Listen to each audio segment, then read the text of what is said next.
আসসালামু আলাইকুম রহমতুল্লাহ। আহা, আল্লাহ আল্লাহ তাআলা মানুষের কত রকম পরীক্ষা করে। এই যে কত মানুষের জান নিয়ে গেছে, মাল নিয়ে গেছে, ঘর বাড়ি সমস্ত সব কিছু বাসায় নিয়ে চলে গেছে। তারপরও দেখা যাচ্ছে একটা আপু কান্না করতেছে আর বলতেছে যে আমার ত্রাণ দেওয়া লাগবে না, আমার পরনে একটু পোশাক দেন, আমি কি পরবো। তো এইসব দৃশ্যগুলো দেখলে অনেক খারাপ লাগে। আল্লাহ পাক যেন এরকম এরকম বিপদের ভিতর কোনো মানুষকে যেন আর না ফেলাই। তো আমরা একটা কথা বলি কি, যে প্রতি বছর আমাদের এই এই বিপদ, এই বন্যার পানিতে আমাদের বিপদ ডেকে আনে প্রতি বছর। এই বন্যার পানি, বন্যা আসলে অমনি হয় কি ভারতের পানিগুলো ছেড়ে দেয়।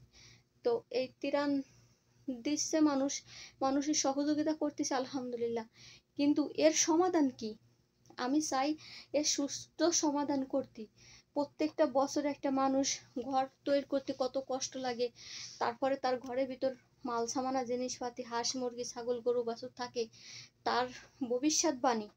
তার একটা ঘর, একটা জমি মানে তার ভবিষ্যৎবাণী, তার জীবনে বাইসে থাকা বলে একটা কথা।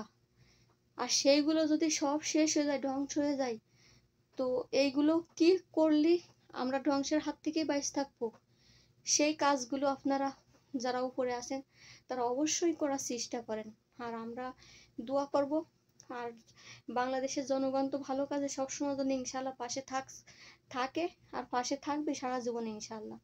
তো যেটা ভালো হয় সেটা করবেন দ্রুত।